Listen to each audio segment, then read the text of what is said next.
เดี๋ยวก่อนเรียนน้องๆมีเอกสารประกอบการเรียนกันหรือยังคะเข้าไปโหลดฟรีได้ที่แอป Nestle School ทั้งใน iOS และ Android เลย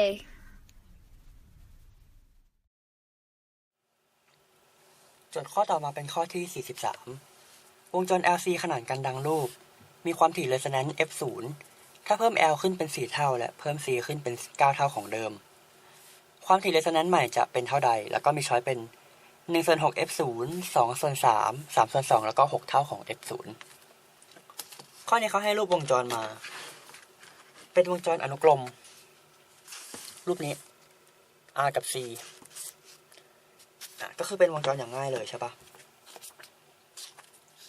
แล้วก็นิดนึงในรูปนี้มันเขียนผิดนะมันต้องเป็น L อันนี้ไม่ใช่ R ต้องเป็น L ลองวาดรูปดู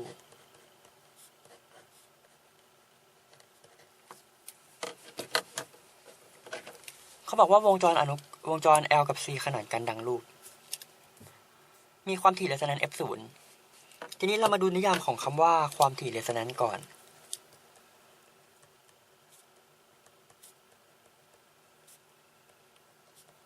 ความถี่ resonance หรือว่า f0 เนี่ยมันก็คือความถี่ที่ทำให้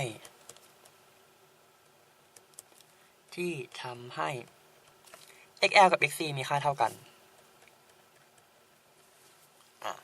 ไม่ว่าจะเป็นในวงจรแบบอนุกรมหรือขนานก็ตามความถี่ resonance มันมีความหมายก็คือความถี่ที่ทำให้ xl เนี่ยเท่ากับ xc ทีนี้จากที่เรารู้ว่า xl เท่ากับ xc xl คือโอเมก้า l ในขณะที่ xc คือ1ส่วนโอเมก้า c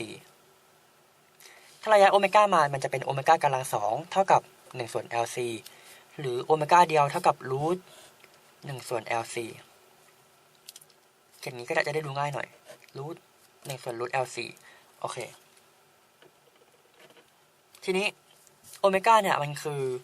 2 pi f ถูกปะแต่พี่ขอใช้เป็น f0 ก็เพราะว่ามันเป็นความถี่ resonance ก็คือความถี่ที่ทำให้ xl กับ xc มีค่าเท่ากันละส่วนด้านขวาเขียนเหมือนเดิมก็คือ1ส่วน root lc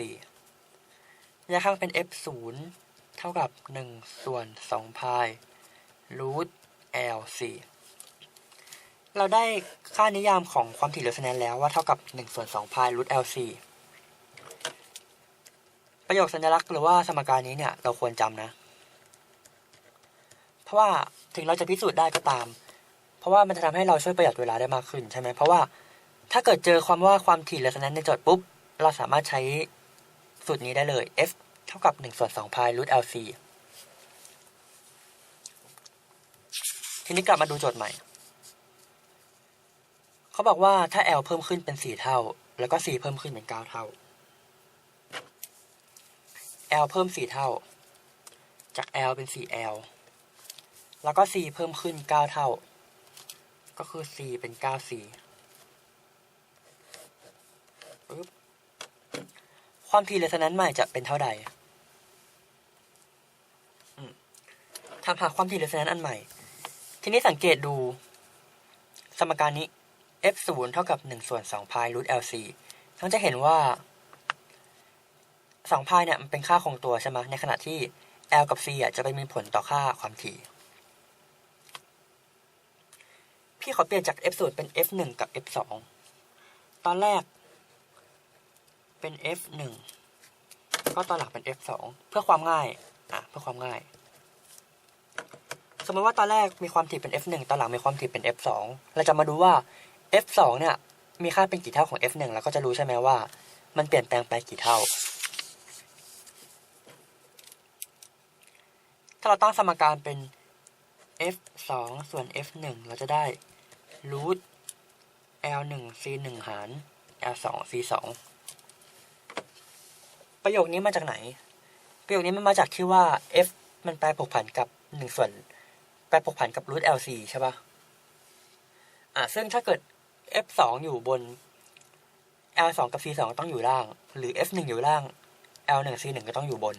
มันจะแบบสลับกันอันนึงอยู่ล่างอันนึงอยู่บนซึ่งจากโจทย์ก็ให้มาว่า L1 ก็คือตอนเริ่มต้นใช่ไหมเป็น L C1 คือตอนเริ่มต้นก็เป็น C L2 เป็น 4L แล้วก็ C ตอนหลังเป็น 9C L กับ L C กับ C ต่างกันไปเราก็จะได้ว่า F2 ส่วน F1 เขียนเป็น F2 ส่วน F1 จะเท่ากับรูท1ส่วน36มันได้1ส่วน6ก็คือได้9436ใช่ป่ะถอดรูทมาเป็น6ได้ F2 ส่วน F1 เท่ากับ1ส่วน6แล้วก็มาดูช้อยเขาบอกว่าความถี่ resonance ใหม่จะเป็นเท่าใดก็คือต้องเทียบกับอันเดิมใช่ป่ะอันเดิมคือ F1 ถ้าสมมติพี่ย้ายข้างไปพี่ก็จะเขียนได้เป็น F2 เท่ากับ1ส่วน6 F1 ซึ่งอันนี้แหละคือคำตอบตอนหลังเนี่ยจะมีความถี่เป็น1ส่วน6เท่าของตอนแรกก็คือช้อยที่1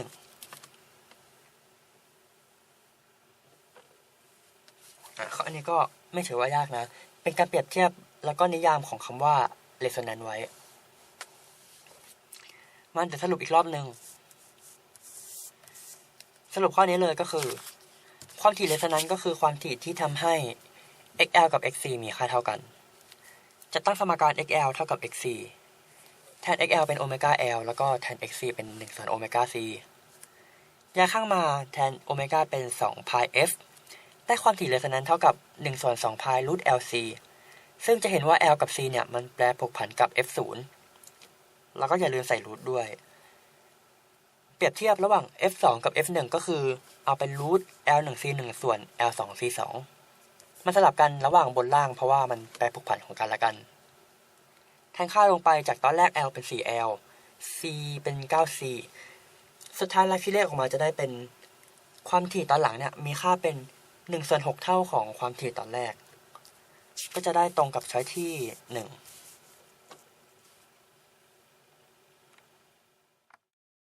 เรียนจบแล้ว อย่าลืมเข้าไปฝึกทำข้อสอบแบบจับเวลาในแอป Nestle School กันด้วยนะจ๊ะ ถ้าน้องๆมีคำถามสงสัยไม่เข้าใจตรงไหนถามว่าในแอปได้เลย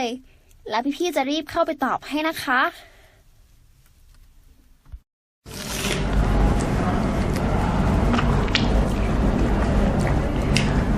โหรักเลยอ่ะ